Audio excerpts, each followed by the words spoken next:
अस्सलाम वालेकुम, very warm welcome to show. दुनिया जो है वो आने वाले 50 साल तक यही पढ़ाएगी कि पाकिस्तान की फोर्सेस को और एयरफोर्स को ये सबकत कैसे मिली और ये बर्तरी इंडिया पर कैसे मिली। इसकी एक हालिया जो पब्लिकेशन हुई है वो बड़ी इंपॉर्टेंट है। एक इदारा है मिचेल इंस्टीट्यूट एरोस्पेस स्टडीज़, और उसकी जानिब से एक पब्लिकेशन की गई है और उसमें जो अमरीकी माहिर हैं माइकल दहम, उनकी जानिब से ये सारा मुद्दा उठाया गया और उनका मानना है कि ये बेसिकली जेट तैयारे तो जीते ही जीते हैं, लेकिन उनका कहना है कि ये निज़ाम की फतह है, सिंक्रोनाइजेशन की फतह है बेसिकली, कि किस तरीके से सिंक किया पाकिस्तान के निज़ाम ने और उनको यूटिलाइजेशन की उन सारे मामलात की। एक तो वो ये कह रहे हैं कि ये पाकिस्तानी सिस्टम की बर्तरी है, अमरीकी माहिर ये लिख रहे हैं। दूसरा उनका कहना है कि जो रडार है और जंगी तैयारे हैं और अर्ली वार्निंग एयरक्राफ्ट के जो निज़ाम है उनका कॉम्बो बनाने का जो माहिराना तरीका था वो सिर्फ पाकिस्तान के पास था, ये जीता है। फिर उनका कहना है कि चीनी एयरबोर्न अर्ली वार्निंग तैयारों को इलेक्ट्रॉनिक तैयारों में तब्दील किया गया, ये अमरीकी माहिर कह रहे हैं। और जो चीनी साख्ता तैयारों ने अपने रडार के कॉम्बिनेशन के साथ एक तबाहकुन सिस्टम ईजाद किया, वो सारा जो था वो इतना मोहलक था कि वो दुनिया के किसी भी जदीद तरीन टेक्नोलॉजी को वो तबाह कर सकता है, ये उनका दावा सामने आया है। फिर उनका ये कहना है कि J-10C जो है, J-10 ने जब अपने मिसाइल लॉन्च किए तो उन्होंने कंट्रोल करने के लिए तैयारे से मिड कोर्स डाटा लिंक इस्तेमाल किया, जो तैयारे को उसको मिसाइल को गाइड कर रहा था कि आपका जिसको आपने हिट करना है वो कहाँ पड़ा है, वो किस जगह है। तो ये एक अहम तरीन उन्होंने नुक्ता इसमें उठाया। फिर उनका कहना है कि ये लॉन्ग शॉट था, यानी बियॉन्ड विजन उस टेक्नोलॉजी के मुताबिक था और मुमकिन तौर पर चीन के PKL जो 15 है उसमें एयर टू एयर मिसाइल के एक्सपोर्ट वर्जन का जो है वो इस्तेमाल था। इसमें कोई दूसरी राय नहीं है, इसमें एक्सप्लेन भी कर देता हूँ। और उनका कहना था कि ये तकरीबन 80 to 90 जो नॉटिकल माइल्स है उस पर ये हिट कर सकता है, अमरीकी माहिर ये भी कहते हैं। और उनका ये कहना है कि ये जो तबाहकुन सिस्टम है ये American combined joint demand command and control system जो है उसके तस्वर के जरिए अपनी फोर्सेस के अंदर उन्होंने बनाने की कोशिश की है। तो ये बड़े वेल एक्सप्लेन भी उसे किया है और बताया भी है कि आपका रडार सिस्टम का कॉम्बिनेशन, रडार सिस्टम के साथ आपके तैयारों का कॉम्बिनेशन, अर्ली जो वार्निंग का सॉफ्टवेयर है वो, और इसको किस तरीके से यूटिलाइज करना था। उनका मुद्दा ये था, एक लफ्ज़ में अगर बयान करें, कि ये निज़ाम की जीत थी, ये सिर्फ तैयारों की जीत नहीं थी, ट्रेनिंग की जीत थी। ट्रेनिंग और निज़ाम को किस तरीके से बेहतरीन तरीके से यूटिलाइज किया गया उसकी जीत थी। एक तो ये अहम तरीन बात है। दूसरा, पाकिस्तानी मीडिया में प्रवीण सानी जो है डिफेंस एनालिस्ट इंडिया का बड़ा मोतबर नाम, वो बहुत ज़्यादा कोट हो रहे हैं और आज भी अगर हेडलाइंस आप देखें तो मुख्तलिफ चैनल्स में भी वो चल रही हैं और हर जगह पाकिस्तान मीडिया जो है वो हॉट केक बने हुए हैं। उसकी वजह यह है कि उनका ये कहना है कि पाकिस्तान पर हमला करके कुछ हासिल नहीं किया और दुनिया में हमारी साख को नुकसान पहुंचा। वो ये ट्रूली ये समझते भी हैं और उनका मानना है कि इस डॉक्ट्राइन को शिकस्त हुई बड़े बुरे तरीके से। फिर उन्होंने कहा कि बालाकोट में फ़िज़ाइया ने जिस तरीके से गलत इस्तेमाल किया था, पाकिस्तान को वहाँ भी बर्तरी हासिल थी। पाकिस्तान ने इलेक्ट्रॉनिकली वहाँ सिस्टम को जैम किया था, वहीं से ये बर्तरी शुरू हुई और ये बर्तरी चलती चलती 2025 तक आ जाती है और 6-0 का हिंसा जो है वो फतह और जीत का जो है वो आपके सामने सबूत है। तीसरा उन्होंने कहा कि जो एयर मार्शल औरंगजेब थे पाकिस्तान की जानिब से, उनकी जानिब से जो तैयारे मार गिराने की जो सारी ब्रीफिंग दी गई थी उसे इंटरनेशनली जब कोट किया गया तो उसने बहुत सारा इंटरनेशनल दुनिया को, इंटरनेशनल लिखारियों को, डिफेंस एनालिस्ट जितने थे उनको अपनी तरफ मतवज्जो भी किया और वो बड़ा अहम तरीन मुद्दा भी उठाते रहे।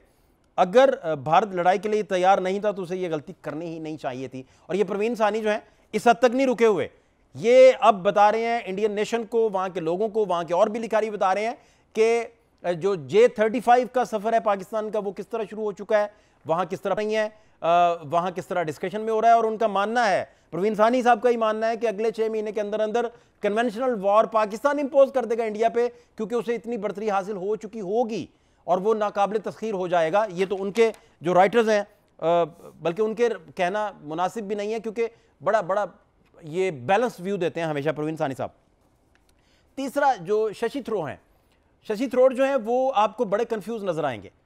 उसकी वजह यह है कि करण थापर साहब के साथ वो एक डिस्कशन कर रहे थे, एक इंटरव्यू कर रहे थे, तो उस डिस्कशन में उन्होंने बताया, करण थापर ने उन्हें याद करवाया कि हजूर आप तो ऑपोजिशन पार्टी से हैं, आपका क्या ताल्लुक, आप तो इसको डिफेंड कर रहे हैं, मोदी सरकार को डिफेंड कर रहे हैं। तो उन्होंने कहा नहीं नहीं ये मेरा इंडिपेंडेंट व्यूज़ हैं। तो इंडिपेंडेंट व्यूज़ भी सारे वो थे जो मोदी सरकार की आप तर्जुमानी कह लीजिए, और साथ उन्होंने कह दिया कि पाकिस्तान जो है वो दहशतगर्दों की पनाहगाहें हैं।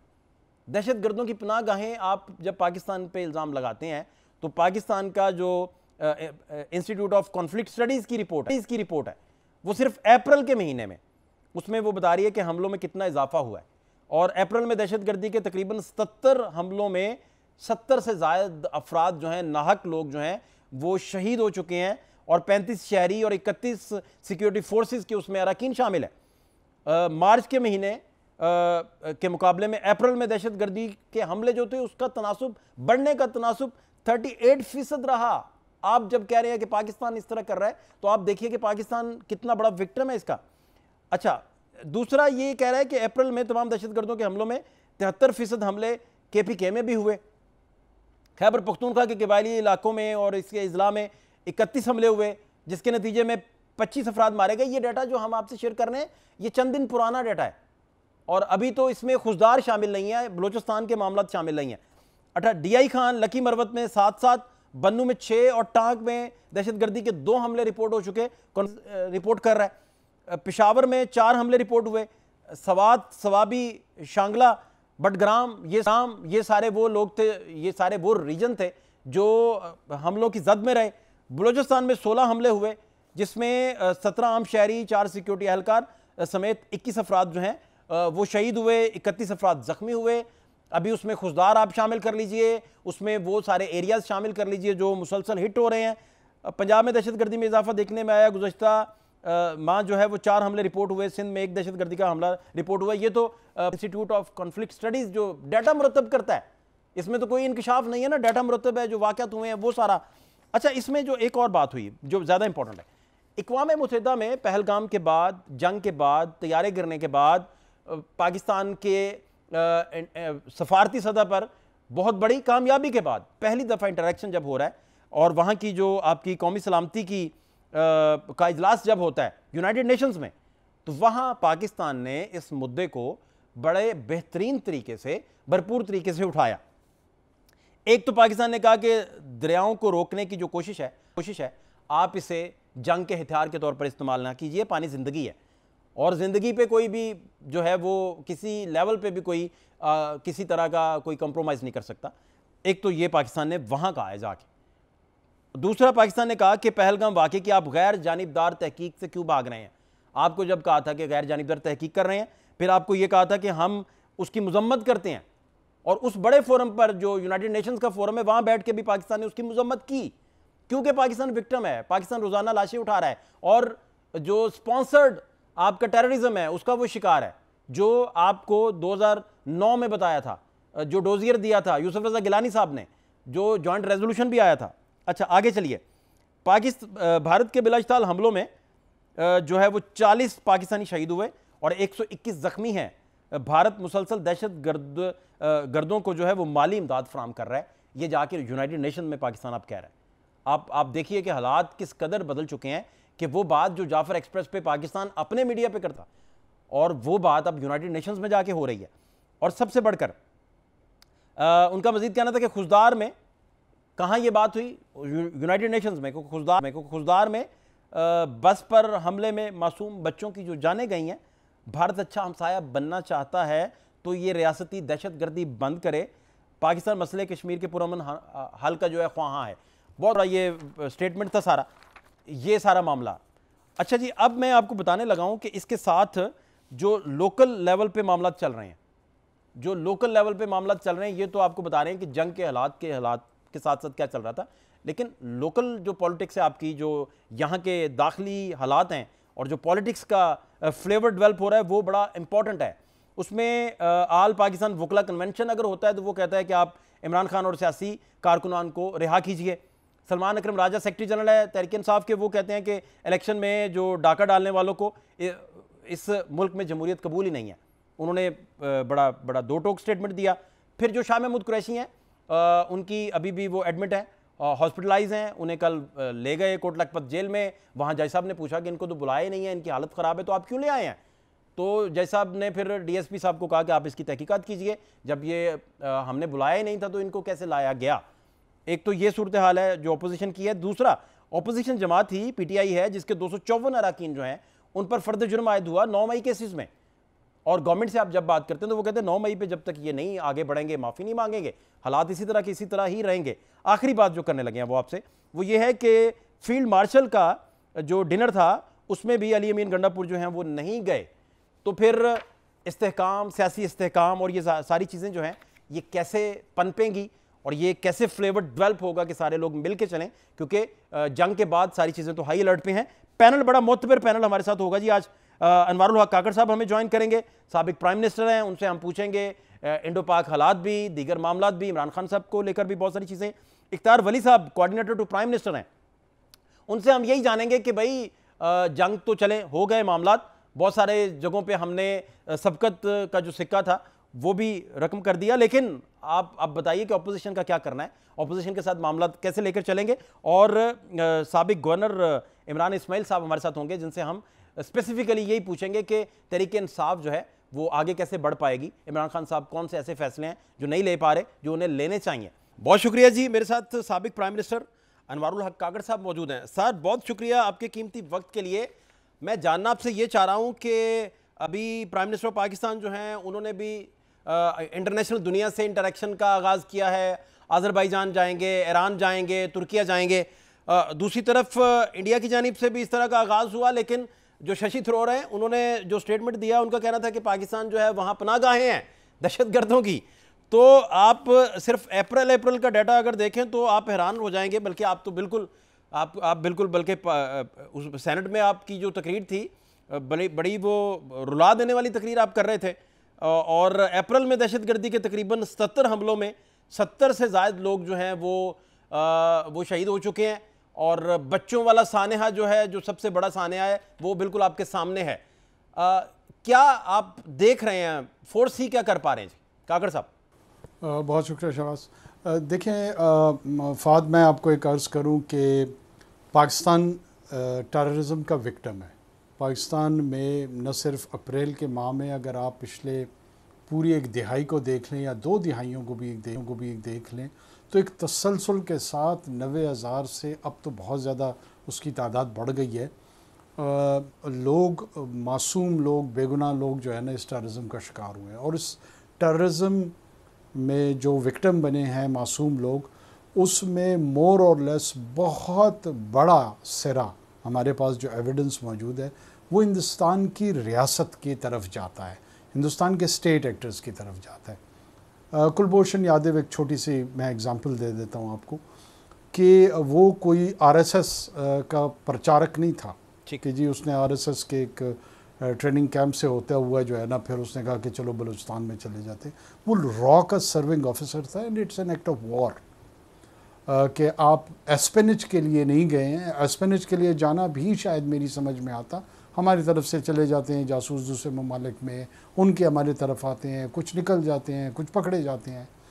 ये यहाँ पे टेररिज्म करवा रहा था, लोगों की कत्ल व गारतगिरी करा रहा था, और जो स्टेटमेंट्स उसने दिए हैं उन स्टेटमेंट्स के कॉन्सिक्वेंस के तौर पे वो वाक़यात हुए हैं। सर्कमस्टेंशियल एविडेंस तो 100% मौजूद है, और आप देख लें उन्होंने चुप साधी हुई है, उसके बाद कोई बात उस कुलभूषण पे नहीं कर रहे। ये तो एक कुलभूषण का मैंने बताया आपको। आप मनमोहन सिंह के साथ जब यूसुफ रज़ा गिलानी साहब प्राइम मिनिस्टर थे, एक डॉसियर हमने शर्म अल शेख में दिया था जी। डेविड चक हैगल जो स्टेट वो थे, डिफेंस सेक्रेटरी थे यूनाइटेड स्टेट्स के, उन्होंने पब्लिकली कहा कि हिंदुस्तान जब अशरफ गनी साहब और करज़ी साहब वगैरह की हुकूमत थी कि वो अफ़गानिस्तान की सरज़मीन को बलूचिस्तान में हमलों के लिए इस्तेमाल करता है। एक सैटेलाइट और वेसल स्टेट अफ़गानिस्तान बनी हुई थी for raw during that time, और ये अब किसी से ढकी छुपी रही नहीं है। पूरी दुनिया को हिंदुस्तान का ये भयानक और बेहुदा चेहरा जो है ना उनका पता है। अगर शशि थरूर साहब समझते हैं कि उनकी खूबसूरत अंग्रेज़ी से और उनके सो कॉल्ड इंटेलेक्चुअलिज्म से वो लोगों को बेवकूफ़ बनाएंगे, तो अंग्रेज़ों की मादरी ज़बान है, वो उनकी ज़बान की स्किल से तो पता नहीं मुतासर होंगे या नहीं होंगे, लेकिन ये उनकी इंटेलिजेंस को इंसल्ट होगा जब वो आप उनको बेवकूफ़ बनाने की कोशिश करेंगे। कोई बेवकूफ़ नहीं बनेगा, शशि थरूर साहब हो या कोई और साहब हो। हमारा केस मॉरल केस है, हमारा केस सच पे मबनी है, और मुझे उम्मीद है कि बिलावल साहब को, प्राइम मिनिस्टर साहब ने मेरे ख्याल में एक डेलीगेशन जो वो कॉन्स्टिट्यूट किया हुआ है, वो पाकिस्तान का केस बड़े इफ़ेक्टिव अंदाज में प्रेजेंट करेंगे। और भी बहुत सारे लोग हैं इस काम में और वो भी अपना रोल प्ले करेंगे। तो I am pretty much sure कि आप इस पूरे क्राइसिस में देखें कि India has not lost just aircrafts और देयर डिफेंस बैटरीज और other weapons in their inventory. The biggest thing which Indians have lost is credibility. तो शशि थरूर साहब को ये बात बिल्कुल जहन में रखनी होगी कि वो हाईली इनक्रेडिबल हाईली जिस नॉन क्रेडिबिलिटी जिसकी है वो उस बयानिए का दिफा करने या उसकी एक्सप्लेनेशन करने जा रहे हैं। तो करें अपना काम, हमें क्या। ठीक, आप बड़ी अहम बात कर रहे थे अभी, आप जैसा फरमा रहे थे कि शशि थरूर जो है उनका सो कॉल्ड इंटेलेक्चुअलिज्म जो है वो उन्हें बचा नहीं पाएगा। उसकी आप एक एग्जांपल भी ले लीजिए कि करण थापर जो है वो शशि थरूर से पूछ रहे थे सारा कुछ, एक इंटरव्यू, तो करण थापर जब उनसे पूछ रहे थे तो करण साहब ने उनको याद करवाया कि भाई आप तो गवर्नमेंट की तर्जमानी कर रहे हैं, तो आप तो गवर्नमेंट में नहीं है, आपको पता होना चाहिए कि आप तो अपोजिशन में है। तो इस हद तक वो कन्फ्यूजन का आजकल शिकार हैं, ये बात आपकी दुरुस्त है। अच्छा काकड़ साहब, मैं आपसे दूसरी बात जो जानना चाह रहा हूँ कि जो इंडिया में आवाज़ें उठ रही हैं वो वहाँ के दिफाई तजियाकार हों या सीनियर वहाँ के सिटीज़न या सिविल सोसाइटी, वो बार बार कह रही है कि आपने श्रीलंका पीस मिशन था आपका, वहाँ का आपको पता था कितनी कैजुअलिटीज़ हुई, आपको 65 की जंग की कैजुअलिटीज़ पता हैं जो इंडिया में हुई, 71 की जंग की कैजुअलिटीज़ आपको पता हैं, तो आप हमें ये डाटा क्यों नहीं दे रहे? और आपकी पब्लिक तो इंटाइटल्ड है टू नो कि उसे पता होना चाहिए कि यहाँ क्या हुआ है, कितने रफाल गिरे हैं। ये डिस्कशन सर वहाँ चल रहा है। देखिए, पता इस डाटा इस जंग का भी उनके पास मौजूद है, ऐसा नहीं है कि उन्हें पता नहीं है या उनके पास डाटा नहीं है। चैलेंज ये है कि एक ऐसा एनवायरनमेंट उन्होंने शेप अप कर दिया था, डिज़ाइन कर दिया था, जहाँ पे वॉर हिस्टेरिया थिएट्रिकल अंदाज में क्रिएट कर दी गई, मीडिया में, पार्लियामेंट में, सिविल सोसाइटी में, मोर और लेस उस हिस्टोरिकल थिएटर में उन्होंने जो वॉर गेमिंग की, उसमें पाकिस्तान खाकम बदान तबाह हो चुका था। कराची, लाहौर, हमारे एयर बेसेस, हम almost the entire 240 million population was on its knees, और हम वी वर बेगिंग कि किसी तरीके से हमें ज़िंदा रहने का हक दिया जाए। अब जब इस वॉर गेमिंग की जो कंप्यूटर पे चल रही थी, वो जब उसका ख़ात्मा हुआ और रियलिटी चेक आया, वो उसके बरक्स हो गया। बरक्स क्या हुआ कि इनके सारे हथियार मारे गए, इनके एयरक्राफ्ट्स मारे गए, इनकी इन्वेंट्री में जो इम्पोर्टेंट चीज़ थी वो सारी की सारी जो है ना एलिमिनेट हो गई। ठीक। एंड दे वर, मैं आपको मालूमात की बुनियाद पे कह रहा हूँ, they were literally begging from Ajit Doval to Modi to all the global players कि प्लीज़ एस्केलेशन ख़त्म करवाएं, क्योंकि it is going now beyond our control. अच्छा, आप ये तो बता रहे हैं कि आप ये वो रियलिटी चेक जो है ना वो अब तक डाइजेस्ट नहीं हो रहा। जी बिल्कुल, दे वर बेगिंग। मज़ीद आप अगर एक्सप्लेन कर सकें प्लीज़, अगर आपके पास मार्जिन है। देखें जितने भी रीजन के प्लेयर्स हैं, वो चाहे हम दोनों ममालिक में जो कॉमन ममालिक हैं जिनके साथ दोनों के ताल्लुकात बहुत अच्छे हैं, उनको राब्ता करना, अमेरिकन्स को राब्ता करना, क्यों बार बार ये इनकार कर रहे हैं अमेरिकन्स का, और ट्रम्प साहब बार बार कह रहे हैं कि मैंने सुलह कराई, ये मैंने सीज़ फायर करा है। हम तो एक्नॉलेज कर रहे हैं, हम तो अप्रिशिएट कर रहे हैं ट्रम्प प्रेसिडेंसी। आप बेसिकली कह रहे हैं कि चाइना के साथ जो जयशंकर का राब्ता हुआ और ईरान के साथ जो हुआ, तो ये दो ममालिक के साथ भी उन्होंने यही बात की कि आप इसे जंग बंदी करवाने में कोई हेल्प करें। तमाम ममालिक के साथ, not just China, not just Iran, GCC, America, तमाम ममालिक के साथ उन्होंने जब ये हिट हुए, उसके बाद मेरी अपनी अंडरस्टैंडिंग ये है कि ये फिर फ़ोन से दूर नहीं हुए हैं, फ़ोन पे फ़ोन घुमाते गए हैं। वो उनके जो एक डिफेंस एनालिस्ट है, उन्होंने ख़ुद ये तस्लीम करते हुए, ज़ाहिर उनके पास भी अपनी साइड की इन्फॉर्मेशन होगी, उन्होंने कहा जनाब जब इन्होंने पाकिस्तान ने रिटालिएट किया तो उसके बाद माँ सिवाय फ़ोन घुमाने के इन्होंने कुछ नहीं किया, क्योंकि उनको पता लग गया था कि व्हाट नेक्स्ट में तो बात बड़े ख़तरनाक सतह पे जानी थी। आपकी अंडरस्टैंडिंग क्या है काकड़ साहब, जो वहाँ का इंटेलिजेंसिया है, जब देखें वहाँ के इंटेलेक्चुअल क्लास खास तौर पे जब क्लैप्स करती है तो फिर बचता कुछ नहीं डिफेंड करने के लिए, क्योंकि डिफेंस लेने के लिए उनके पास है कुछ नहीं। जो इंटेलेक्चुअल क्लास है वो फिर अपनी गवर्नमेंट से सवालात पूछती है। उनकी अपनी गवर्नमेंट जो है वो कह रही है उन्हें कि संदूर जो है वो उनकी रग रग में खून बन के जो है वो भाग रहा है। वहाँ मीम्स बन रही हैं कि एक केमिकल वाला आपका संदूर जो है वो खून कैसे बनेगा, तो बड़ा वहाँ शुगर लगा हुआ है इस मामले को लेकर। लेकिन ऑन अ सीरियस नोट मैं पूछना आपसे ये चाह रहा हूँ कि वहाँ का इंटेलेक्ट जिस बुरे तरीके से, भयानक तरीके से गिरा है, उसके पीछे एक ही सवाल है सबसे इंपॉर्टेंट कि सीज फायर इंडिया ने कैसे किया। आपकी ज़ाती अंडरस्टैंडिंग क्या है, ये सीज फायर कैसे हुआ? अभी आप कुछ डिटेल्स उसकी दे भी रहे थे, लेकिन मैं चाह रहा हूँ कि इंटरनेशनल ग्लोबली अगर देखें इसे तो आपकी क्या अंडरस्टैंडिंग है इस मुद्दे को लेकर? देखें, जो हिंदुत्व की फ़िलासफ़ी है ना, जो प्राइमरीली जो है northern India, Hindi speaking belt जिसको कहते हैं, बिहार और महाराष्ट्र और ये पूरा जितना इलाका है जिसकी पॉपुलेशन भी बहुत ज़्यादा है, और ये कंसंट्रेटेड है इस हिंदुत्व की पॉलिटिकल फ़िलासफ़ी के साथ। ये इवेंचुअली मुझे नज़र आ रहा है कि इन्होंने जिस अंदाज में एक आइडल, एक बुत पॉलिटिकल नैरेटिव का क्रिएट कर दिया था, और जिसमें उन्होंने एक रिविजनिस्ट बदकिस्मती से जिसको ये इसेंशियल्स ऑफ हिंदुत्व सरवारकर साहब ने लिखा है, उसमें इन्होंने डिलूजनल कर दिया इस पॉपुलेशन को। और इस डिलूजन में रहते हुए वो समझते हैं कि बाबर जो हिंदुस्तान में आया था उसका बदला भी अब हम लेंगे, दिल्ली सल्तनत में जो कुछ हुआ उसमें भी हम बदला लेंगे, और उसमें उन्होंने एक सो कॉल्ड विक्टिमहुड की सेंस जो है ना, और सो कॉल्ड हिंदू नेशन को ट्रांसफ़र कर दिए, और उस विक्टिमहुड की बुनियाद पर वो एक रिविजनिस्ट फ्यूचर ग्लोरीफाइड नेशन को अटेन करना चाहते हैं। अब ये एक ऐसा गोल है जो कि साउथ एशिया के कॉन्टेक्स्ट में उसको हासिल करना बड़ा चैलेंजिंग है। अच्छा, इसमें जो हिंदी स्पीकिंग का नॉर्थ है, ये इसको तो उन्होंने बिल्कुल डिल्यूजन करके पागल बना दिया है, लेकिन जो साउथ है, कर्नाटका है, तमिलनाडु है, बाकी जो इनके एरियाज़ हैं, जो ड्रविडियन रेस के लोग हैं, वो उनके जहनों में उनकी जो तारीख़ की इंटरप्रिटेशन है वो अरब ताजरों के साथ है। वो पहला मुसलमान जो वहाँ पे आया है वो ट्रेडर्स के ज़रिए उन्होंने कन्वर्जन की है टुवर्ड्स इस्लाम। सो वो बड़ा एक पीसफुल को एग्जिस्टेंस है वहाँ पे।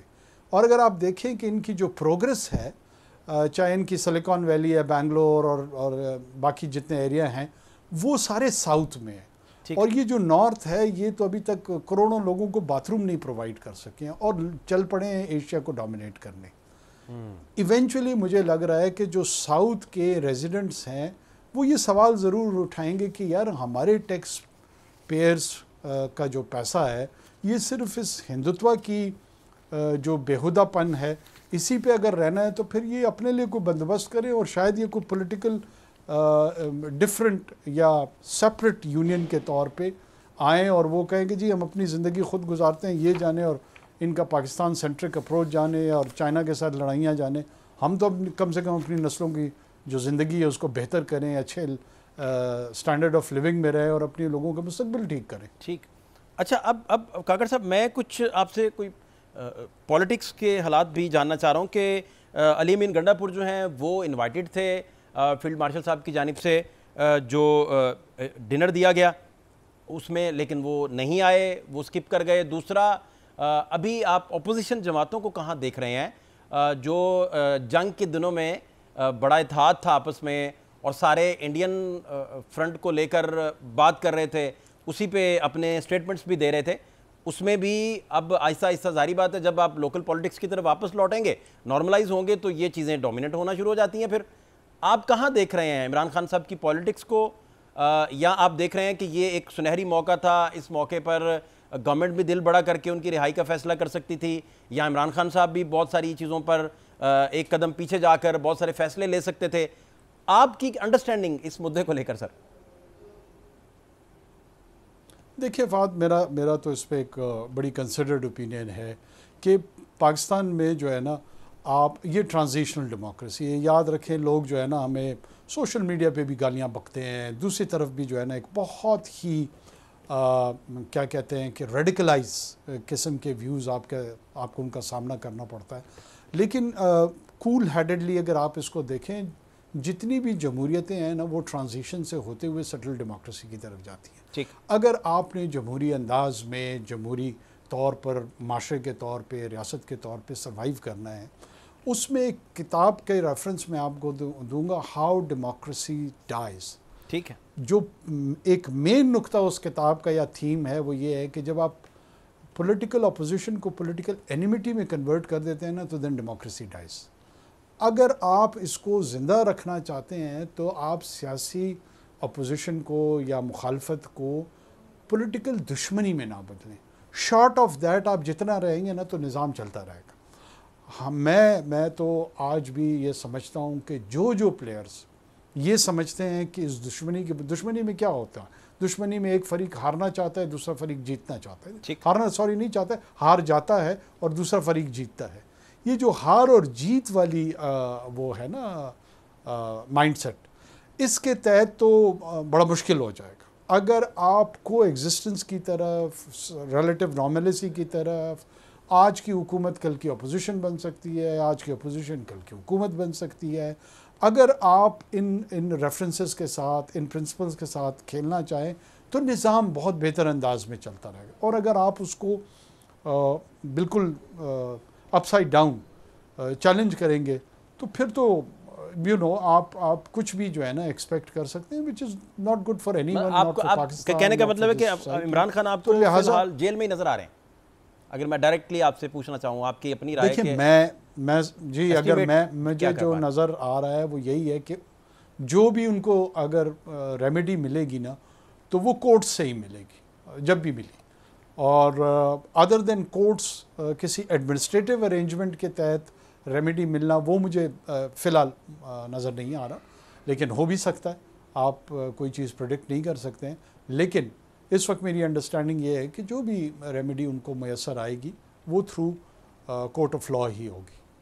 बहुत शुक्रिया मेरे साथ जी अनवारुल हक काकड़ साहब बड़ी तफसील से बता रहे थे। और सबसे इंपॉर्टेंट बात जो उन्होंने की, उन्होंने कहना था कि अगर इमरान खान साहब को कोई रिलीफ मिलता भी है तो वो कोर्ट के ज़रिए वहीं से कोई रेमेडी मिलती दिखाई दे रही है। और साथ में इंटरनेशनल सिनारियो में उन्होंने बताया कि किस हद तक जो इंडिया है उसकी क्रेडिबिलिटी डैमेज हुई है। उनके तैयारे नहीं गिरे, उनकी क्रेडिबिलिटी गिरी है सफारती महाज पे भी और अस्करी महाज पे भी। शॉर्ट ब्रेक एक शामिल करेंगे, हमारे साथ रहिए। ब्रेक के बाद खुश आमदीद। देखना अब यह है कि प्राइम मिनिस्टर ऑफिस में अपोजिशन जमातों को लेकर क्या डिस्कशन चल रही है, जंग को लेकर वहाँ अंडरस्टैंडिंग क्या पाई जाती है। इख्तियार वली साहब हमारे साथ इसी चीज़ को लेकर होंगे, कोऑर्डिनेटर टू प्राइम मिनिस्टर हैं। इनसे जानने की कोशिश करते हैं। बहुत शुक्रिया इख्तियार वली साहब। एक तो वज़ीर-ए-आज़म पाकिस्तान की जानिब से वफूद की सतह पर सारा सिलसिला शुरू हो गया, अज़रबैजान भी जाएंगे, बड़ा कुल के अज़रबैजान ने पाकिस्तान की हिमायत की, तुर्किया ने की। इसी बात को लेकर इंडिया में सफ़े मातम बेचारा वहाँ के मीडिया में ख़ास तौर पर वहाँ के अवाम तो बेचारे मजलूम हैं और वो मोदीज़म का शिकार है वहाँ के अवाम। मैं जानना आपसे ये चाह रहा हूँ कि एक तो इन सारे इश्यूज़ को आप कैसे देखते हैं, इन वफूद के मामलों को कैसे देखते हैं, प्राइम मिनिस्टर ऑफिस में क्या डिस्कशन आजकल चल रही है। बिस्मिल्लाहिर्रहमानिर्रहीम। बहुत शुक्रिया फाद भाई। देखिए, वजीर आजम साहब का जो दौरा है ये टोटली टिपिकली अपने उन तमाम दोस्त ममालिक का शुक्रिया अदा करना है। जिस तरह ये इंडिया ने हम पे एक जंग मुसल्लत कर दी थी जी, और ऐसे हालात में आपने देखा, अगर हम 2-2.5 साल पीछे चले जाएं तो पाकिस्तान सफारती महाजों पर बिल्कुल तने तनहा हो गया था। जो पीटीआई की गवर्नमेंट थी, हमारे साथ कोई खड़ा नहीं हो रहा था। इवन हमारे साथ चाइना नहीं खड़ा हो रहा था किसी बात पे, तुर्किया नहीं खड़ा हो रहा था, यूएई, सऊदीया, कोई भी नहीं। अचानक आप पे जो जंग थोपी गई इंडिया की तरफ से, और इसमें अब वजीर आजम से आपने जो मूव लिया था कि पहलगाम वाकये में अगर इंडिया समझते हैं कि ये इसमें पाकिस्तान मुलविस है तो आइए let's have a joint investigation. तो उसके बाद पता चल जाएगा, दूध का दूध और पानी का पानी हो जाएगा। हमारे उस मौकिफ ने हमें दुनिया भर में बड़ी पजीराई दी, और पाकिस्तान अब सफारती महाज पर दुनिया में अकेला नहीं है, बल्कि मेरे ख्याल में हमने टेबल को टर्न करके इंडिया को तनहा कर दिया है सफारती महाजों पर, डिप्लोमेटिकली, इंटरनेशनली। और इस वक्त पाकिस्तान के साथ आजरबाईजान, तुर्की, चाइना, यूएई, सऊदीया, ये सारे ममालिक आपके साथ बिल्कुल खुल के खड़े हो गए थे। तो इन दोस्तों का वो ठीक। शुक्रिया अदा करने गए हैं। और अगर मुस्तकबिल में फिर भी कभी इस तरह, जिस तरह आपने कहा, देखा होगा कि मोदी कहता है कि सिंदूर अभी खत्म नहीं हुआ, तो हम कहते हैं चलो एक चुटकी भर सिंदूर और मंगा लो, हम तुम्हारी मांग में वो भी डाल देंगे इंशाल्लाह। अच्छा, दूसरा तो मैं इफ्तार वली साहब, मुझे अब जानना अगर यह है कि अपोजिशन में देखिए इमरान खान और सियासी कारकुनों को फौरी तौर पर रिहा किया जाए। आल पाकिस्तान वकला कन्वेंशन ने जो एलामिया दिया है, सलमान अख्तर राजा साहब का स्टेटमेंट दें तो उन्होंने कहा इलेक्शन में डाका डालने वालों को इस मुल्क में जमहूरियत कबूल नहीं है, ये उनका स्टेटमेंट है। इसी तरह मैं जानना ये चाह रहा हूँ कि अपोजिशन जमात को ये बड़ा गोल्डन चांस था, शहबाज शरीफ साहब के लिए भी और साथ जरदारी साहब भी आपके इत्तेहादी हैं, तो मिल के चलते, साथ लेके चलते, लेकिन अपोजिशन तो वहीं की वहीं खड़ी है। और आप कैसे सियासी इस्तेहकाम को लेकर चल पाएंगे जब अपोजिशन को आप साथ ही नहीं लेके चलेंगे? देखिए, मैं आपको एक बात बताता हूँ। इस मुल्क में अगर कोई एक पार्टी है जो आपके साथ नहीं चल रही, या वो ली तो लाल करती है, या पाकिस्तान पर दुश्मन हमला भी करता है, तो उनका एक ही नैरेटिव होता है और उनकी एक ही बात होती है कि कैदी नंबर 804 को रिहा कर दे। तो ये तो स्कोर सेटल करने वाली बातें हो गई। हालांकि जब जंग आ जाता है तो फिर आपको, आपके पास दूसरी चॉइस नहीं होती, आपने अपने मुल्क के साथ खड़ा होना होता है। पॉलिटिकल हार्मनी के लिए हमने जितने तगुदो हमने की, हमने कोशिशें की, मेरे ख्याल में वो पूरी कौम उसकी गवाह है। हाँ, अब ऐसे हालात में हमने इनको कह भी दिया था कि ये जो आपकी फजूल की एक रट है, फार्म 47 वगैरह वगैरह, जाली मैंडेट, ये तो हमने भी 4.25 साल कहा था, और हमारे मौकफ में ज्यादा जान थी, हमने इनसे ज्यादा एहतजाज किए थे, मिलियन मार्चेस हमने किए थे मौलाना फजलुर रहमान साहब के साथ मिलकर, कि आपको आरटीएस बिठाकर लाया गया है, आपको तो जहांगीर तरीन के जहाज की वजह से आपको वजीर आजम बना दिया, पीटीआई की हुकूमत बन गई, जनरल बाजवा ना होते, साकिब निसार ना होते, तो इमरान खान की तो हुकूमत ही ना बनती। लेकिन जब पुलवामा पर हमला, पुलवामा के वाक़े में पाकिस्तान पर हमला किया गया, तो हमने ये नहीं कहा था कि आप नवाज शरीफ को रिहा करें, हमने ये नहीं कहा था कि आप हमारे कैदी को रिहा कर दें तो हम आपके साथ होंगे। नो, हम सीधे चले गए, हमने पार्लियामेंट में ऐलान किया, बल्कि हमारी मीडिया, सोशल मीडिया, जितने हमारे मीडिया पर्सन हैं, सबने खुल के कहा कि हम पाकिस्तान के साथ खड़े हैं, हम इंडिया के मुखालिफ अपने मुल्क के साथ, अपनी रियासत के साथ खड़े। तो सलमान अकरम राजा साहब बेचारे, वो एक नॉन टेक्निकल बंदे हैं, मैं नॉन पॉलिटिकल बंदे हैं, वो सियासी आदमी थोड़ी है। अब उसको क्या पता है कि इफ्तार किस वली मौके साहब पर क्या आपका, बात करें। इफ्तार वली साहब मैं, इमरान खान की सारी पार्टी जो है वो गैर मुंतखब लोग चला रहे हैं, उनसे क्या तवक्को रखें। इफ्तिखार वली साहब, मैं जानना ये चाह रहा हूँ कि आप चूँकि बड़े जुड़े हुए हैं अपनी लोगों के साथ, हल्के के लोगों के साथ, और आप और तरह का फ्लेवर हैं पॉलिटिक्स के अंदर, जो अपने हल्के के अवाम के साथ भी जुड़े हैं, वहाँ की मौसर आवाज़ हैं केपी की, नून को लेकर प्राइम मिनिस्टर साहब के भी करीब हैं, कोऑर्डिनेटर भी हैं उनके, कोई सियासी रास्ता नहीं बचा? आप देखते हैं कि इमरान खान अब जेल में ही रहेंगे, कोई सियासी रास्ता नहीं गवर्नमेंट के पास कि वो दिल बड़ा करती, उन्हें साथ लेके चलती, या हम समझते हैं कि इस तरह का कोई रास्ता बचा ही नहीं है? देखिए, कुछ चीजें होती हैं वो डाइजेस्टेबल होती हैं, कुछ चीजें होती हैं जो नाकाबिल हजम होती हैं। 9 मई में अगर पाक फौज अपने किसी कोर कमांडर को नहीं बख्शती, अगर वो डीजीआई साबिक को नहीं बख्शती, उसका कोर्ट मार्शल कर देती है, आप कैसे कर सकते हैं कि हमने इमरान खान को फी सबीलिल्लाह माफ कर दिया? Is it possible? नो, मुझे नहीं लगता, कभी भी नहीं हो सकता। आइन और दस्तूर और कानून भी इसकी इजाजत नहीं देता। अगर आप ये कहते हैं कि आप फी सबीलिल्लाह बगैर किसी हीलो हुज्जत के, बगैर दलील के, बगैर मंतक के, बगैर गवाही, बगैर सबूत के, बगैर कानून की किताब का कोई हवाला दिए इमरान खान को छोड़ दें, तो मेरे ख्याल में this is something like blackmailing. ऐसा नहीं हो सकता, at the cost of integrity of Pakistan. ये हो नहीं सकता, ये पॉसिबल नहीं है। हाँ, ये मशवरा उनको जरूर देंगे जो अपने मुखालिफिन को दिया करते थे, हमें भी, पाकिस्तान पीपल्स पार्टी को भी। वो कहते होते थे कि रसीदा करो, सबूता करो, अदालत जमा कराओ, ते मुक्ति पाओ। तो अब हम भी उनको यही कह सकते हैं कि अगर आप बेगुनाह है तो अपनी बेगुनाही का सबूत पेश करें। दूसरा, फहद, मैं आपको ये बात कैटेगोरिकली जी। बता रहा हूँ, और ये मेरे ख्याल में आपको भी पता है, पूरी दुनिया को पता है। 9 मई के वाकयात में अगर रेडियो पाकिस्तान जला, कोर कमांडर हाउस जला, जियारत रेजिडेंसी, कायद आजम का घर जला, MM आलम का जहाज जला, कर्नल शेर का मुजस्समा टूटा, GHQ के दरवाजों पर तोड़ फोड़ किया गया और उसमें घुसकर कुछ लोग अंदर गए हैं, तो इन सारे वाकयात में से कोई JUI का कारकुन अरेस्ट हुआ है? कोई पीपल्स पार्टी का, कोई नून लीग का, कोई ANP का, कोई MQM का, जमात इस्लामी का? कोई नहीं। वहां से अगर बंदे अरेस्ट होते हैं तो दैट वाज PTI। तो कैसे आप नेगेट कर सकते हैं कि इसमें PTI मुलविस नहीं है? और अगर कोई इस जुर्म में मुलविस है तो इस मुल्क में क्या कानून है कि आप ऐसे ही कह दें कि हमने छोड़ दिया पॉलिटिकल हार्मनी के लिए? क्या ऐसी कौन सी कयामत उस्ताद पड़ी है कि आप इस तरह करेंगे? फिर तो मेरे ख्याल में जेलों को, इमरान खान गवर्नर हाउस पर तो बुलडोजर नहीं फेर सके, फिर आप जेलों पर बुलडोजर फेंक दें, उनको चढ़ा दें।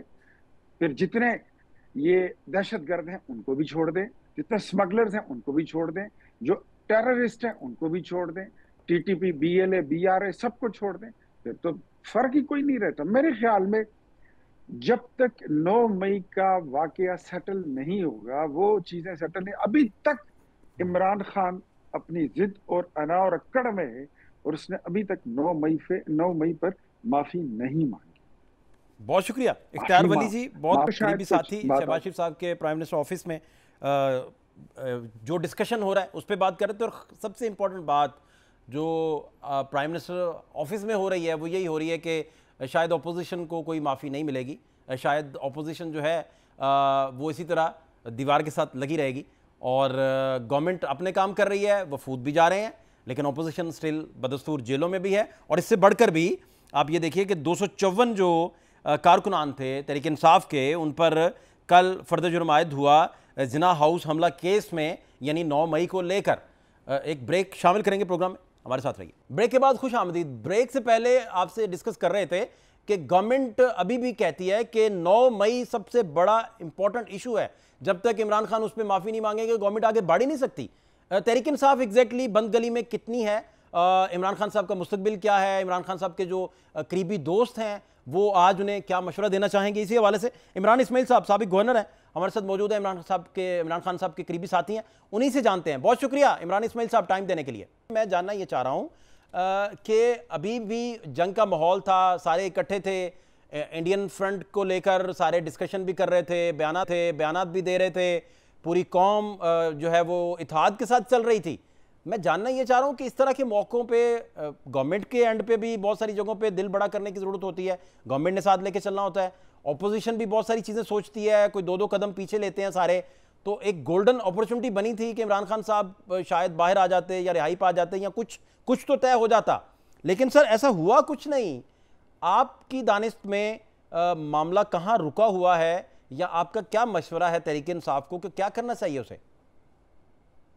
बिस्मिल्लाहिर्रहमानिर्रहीम। देखिए, सबसे पहले बात तो ये है कि ये जब भी ये वॉर सेंटिमेंट्स होते हैं ना, ये कौमों के सोचने के अंदाज को बदल देते हैं। राइट। तो यहाँ तो वॉर सेंटिमेंट की हम बात करें, पाकिस्तान इंडिया के क्रिकेट मैच के अंदर आप देखें कि पाकिस्तान एक नेशन बन जाती है, ना कोई पंजाबी होता है, ना कोई पठान होता है, ना सुन्नी होता है, ना शिया होता है, ना कोई और लैंग्वेज बोलने वाला, सब पाकिस्तानी मुसलमान बन जाते हैं एकदम से।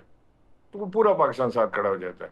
और यहाँ पे जब वॉर हो रही थी पाकिस्तान इंडिया की, तो इसके ऊपर तो जाहिर है कि कौम ने इकट्ठा होना था, और एक बड़ा गोल्डन अपॉर्चुनिटी थी हमारी हुकूमत के पास कि वो तमाम अपोजिशन को साथ इकट्ठा करते बशमूल इमरान खान, और उनको वो इस मौके पर साथ लेते और एक ऐसा पैगाम, एक मुत्तहिद पाकिस्तान, एक मुत्तहिद कौम की हैसियत से वो पैगाम जाता है, जो कि कौम ने तो दिया है, लेकिन हमारी गवर्नमेंट ने अनफॉर्चुनेटली इस मौके को अवेल नहीं किया, और उन्होंने वही दुश्मनी बरकरार रखी जो उनकी सियासी दुश्मनी है, तो वो अभी तक नजर आ रही है। ठीक। अच्छा इमरान इस्माइल साहब, अभी आप क्या समझते हैं कि एग्जैक्टली इमरान खान क्या सोच रहे हैं? और आप देखिए बाहर हालात कितनी तेज़ी से बदले हैं, जंग के बाद के हालात किस तरह बदले हैं, ये गवर्नमेंट वो गवर्नमेंट नहीं रही, अब गवर्नमेंट मजबूत हो गई, गवर्नमेंट जो है उसके मसल्स और बढ़ते जा रहे हैं, हालात आप देखें प्राइम मिनिस्टर जो हैं वो इंटरनेशनल दौरे पे निकल गए हैं, तो गवर्नमेंट लोकल सतह पे तो ऑपरेट कर ही नहीं रही आजकल। वो तो देख रही है कि यूनाइटेड नेशंस में भी कल पाकिस्तान का मुद्दा बड़े अच्छे तरीके से उठाया जा रहा था और इंडिया को मैसेज दिए जा रहे थे, तो हालात बड़े बदल गए हैं। इन हालात में क्या करना चाहिए तहरीक इंसाफ को? तहरीक इंसाफ को किस तरह अपने अपने अंदर जो कॉन्फ्लिक्ट्स हैं, बहुत सारे मामला, जो बयानात की जंग है, तजादात की जंग है, वो बढ़ती जा रही है उधर, उस पर क्या गाइड आप कर सकते हैं? देखिए, पाकिस्तान जहाँ तक प्राइम मिनिस्टर का ताल्लुक है तो उनके इंटरनेशनल दौरों पे आपको उनको इतराज नहीं होना चाहिए, इसलिए कि वो कौन सा मुल्क चला रहे हैं जो उनके ना होने से कोई फर्क पड़ जाएगा। और जो तहरीक इंसाफ वाला एक मामला है उसमें इमाम पाया जाता है, बैरिस्टर गौहर कोई और बयान दे रहे हैं, इमरान खान की तरफ से कोई और बयान बाहर आता है, उनकी बहनें कुछ और कह रही हैं और उनकी बकिया पार्टी की लीडरशिप कुछ और कह रही है। सो अभी तक तो ये समझ नहीं आ रहा कि तहरीक इंसाफ की अपनी वाज़ेह हिकमत अमली जो है वो ट्रांसलेट इनटू अवाम के उसमें ट्रांसलेट नहीं हो पा रही किसी तरह भी। तो पहले तो तहरीक इंसाफ को मैं समझता हूँ कि उनको उनकी जो सियासी क़यादत है उसको सर जोड़ के बैठना चाहिए इमरान खान के साथ, और वो एक फॉर्मूले पर आ जाएं कि वो क्या करना चाह रहे हैं और कैसे आगे चलेंगे। यहाँ से आगे चलने का मामला जो है वो फवाद चौधरी जब गए थे प्राइम मिनिस्टर से मिलने तो उन्होंने मुझे बताया, इमरान खान से मिलने, तो उन्होंने मुझे बताया कि उनकी बात हुई और उन्होंने उन्हें कहा है कि जी आपको पॉलिटिकल कमेटीज बनानी चाहिए ताकि वो कोई पॉलिटिकल एंगल से बातचीत का आगाज हो सके। तो आप देखें आगे क्या होता है, लेकिन अब तक तो तहरीक इंसाफ की जो सियासी हिकमत अमली है वो कामयाब नजर नहीं आती, और वो ये नजर आता है कि उसमें एक बड़ा वैक्यूम और एक बड़ा फेलियर वाज़ेह तौर से नजर आता है। और जब तक ये वैक्यूम फिल नहीं होगा तो मुझे कोई खास कातिल खा कामयाबी इस वक्त नजर नहीं आ रही। इमरान खान साहब की जो बयानात हैं, इमरान खान साहब की जो सोच है, उनकी अक्कासी उनकी बाहर की लीडरशिप नहीं कर पा रही। अच्छा, आपने अभी याद करवा दिया फवाद चौधरी साहब का भी, शाह महमूद कुरैशी साहब तो खैर हॉस्पिटलाइज हैं, एक दफ़ा आप भी और फवाद चौधरी साहब भी मिलकर शाह महमूद साहब के पास भी गए थे और डिस्कशन हो रहा था कि उस वक्त ताकतवर कुछ हल्के चाहते हैं कि माइनस इमरान खान किया जाए, और इस तरह का कोई प्रपोजल लेके शाह महमूद साहब के पास आप लोग गए थे और फिर ये बातें रिपोर्ट भी इस तरह हुई थी, तो वो एग्जैक्टली क्या वाकया था? नहीं, देखें वो गलत रिपोर्ट हुई थी, माइनस इमरान खान की तो कोई बात नहीं हो रही थी। देखें बाद में इमरान खान साहब ने भी बैरिस्टर गौहर को चेयरमैन बनाया और खुद वो रहनुमा के तौर से इस वक्त मौजूद हैं, तो उस वक्त भी यही बात हो रही थी कि अगर शाह महमूद कुरैशी या कोई और शख्स जिसको इमरान खान साहब भरोसा करें और वो चेयरमैन बन जाए ताकि हीट जो है ये थोड़ी कम हो जाए और मामला जो है वो बातचीत की तरफ आ जाए, क्योंकि दोनों फरीकैन जो थे वो बातचीत करने को जरा डिफिकल्ट उस वक्त लग रहा था। तो वो एक बातचीत का रास्ता ढूंढने की कोशिश की गई थी, इसके अलावा कोई भी चीज नहीं। खान साहब को कौन माइनस कर सकता है? देखिए ना, इमरान खान को माइनस करना मतलब तहरीक इंसाफ भी माइनस हो गई ना। आज अगर खुदा ना खास्ता इमरान खान को आप हटा दें तो तहरीक इंसाफ में पीछे बचा क्या है? अभी क्या फिर आपका मशवरा है बैरिस्टर गौहर साहब के नाम या इवन सलमान अकरम राजा साहब के नाम, किस तरह ऑपरेट इन्हें करना चाहिए, क्या करना चाहिए? और अलीमा खान साहिबा भी बहुत सारी स्टेटमेंट्स देती हैं, बल्कि फवाद चौधरी कह रहे थे कि जो बात आप इमरान खान साहब से सुन के आते हैं ये बाहर करना ज़रूरी तो नहीं है कि वही आप बता दें जो वो कह रहे हैं, इसमें बहुत सारे फिल्टर्स आपने लगाने होते हैं, बहुत सारी डिप्लोमेसी यूज़ करना होती है, तो डायरेक्ट आके वही बयान आप बाहर दाग देते हैं, तो इससे पार्टी खुद नुकसान उठा रही है और आप खुद डिफेंड नहीं कर पाते फिर इमरान खान साहब को, और सूरत हाल वही हो जाती है जो अल्ताफ़ हुसैन साहब वाली थी कि उनके अपने लोग उनको डिफेंड करना भूल जाते थे कि अब क्या करें, अल्ताफ़ भाई बयान दे बैठे हैं। हाँ जी, देखिए मैं समझता हूँ कि ये जो इस वक्त क़यादत है ना, ये चाहे बैरिस्टर गौहर हो या वो हमारे सलमान अकरम राजा हो या और दूसरे वकला जो हैं, वो सारे के सारे अपने फील्ड में बहुत बड़े बड़े नाम रखते हैं और बड़ा इज्जत और मकाम भी रखते हैं, लेकिन जाहिर है कि इनका पॉलिटिकल एक्सपीरियंस नहीं है। तो अगर पॉलिटिकल एक्सपीरियंस नहीं है, यानी अगर आप मुझे सुप्रीम कोर्ट में खड़ा कर देंगे कि मैं जाके आपका केस प्लीड करूं तो मैं तो आपको लटकवा दूंगा, क्योंकि मुझे अंदाजा ही नहीं है करना क्या है। तो इनको भी सियासी अंदाजा नहीं है, और ये सियासत इस वक्त एक गैर मामूली सियासत की बात हो रही है, एक रूटीन की सियासत की बात नहीं हो रही। एक्स्ट्रॉर्डिनरी हालात के अंदर ये सियासत व्हिच इज ऑलरेडी डिफिकल्ट कि कोई पॉलिटिशियन भी इसको शायद मुश्किल से हल कर पाए। तो ये सारे मामला को देखना पड़ेगा, और मेरा ख्याल है इसके लिए जो तहरीक इंसाफ में मौजूदा लोग हैं जैसे शाह महमूद कुरैशी हैं या असफ कैसर हैं या उमर सरफराज चीमा हैं, चौधरी इजाज हैं, बेगम यास्मीन राशिद हैं और बहुत सारे लोग हैं, उनके ऊपर मुश्तमिल सियासी कमेटी बनाई जाए जो कि पॉलिटिकल थिंकिंग को आगे ले जा सकें और बातचीत को भी आगे बढ़ा सकें। बातचीत करना बड़ा इंतहाई ज़रूरी है तहरीक इंसाफ के लिए। मुझे नहीं लगता कि कोई ऐसा रेवोल्यूशन दस्तक दे रहा है कि जिसके तहत वो अपना टारगेट अचीव कर पाएंगे। सो बातचीत के जरिए ही मामला को हल करना होगा। बहुत शुक्रिया इमरान इस्माइल साहब। वो बड़ी इंपॉर्टेंट बात कर रहे थे। एक तो जो पाकिस्तान और इंडिया का महाज है वो गर्म था, लेकिन आहिस्ता आहिस्ता आप देखेंगे कि पाकिस्तान में सियासी महाज दोबारा गर्म होना शुरू हो जाएगा। लेकिन सबसे इंपॉर्टेंट बात, जो तहरीक इंसाफ के करीबी हैं वो उन्हें यही मशवरा दे रहे हैं कि आप जब सियासत उन लोगों से करवाएंगे जो इसकी हसासियत को नहीं समझते, और वो भी एक्स्ट्रा ऑर्डिनरी हालात में, जब आपका किंग पार्टी का वो भी जेल में हो, आपकी जो पार्टी की जो हैं इमरान खान साहब की अहलिया वो भी जेल में हो, तो इन एक्स्ट्रा ऑर्डिनरी हालात में पॉलिटिक्स का खेल समझने वाले ही इसको लेके चल सकते हैं। जैसे फवाद चौधरी भी कह रहे थे कि जो बात आप सुन के आते हैं वही बात आके बाहर कर देते हैं। पार्टी के लिए उन सारे इवेंट्स को, उन सारे बयानात को डिफेंड करना पॉसिबल ही नहीं रहता। फात शहबाज खान को इजाज़त दीजिए, अल्लाह ने के पान।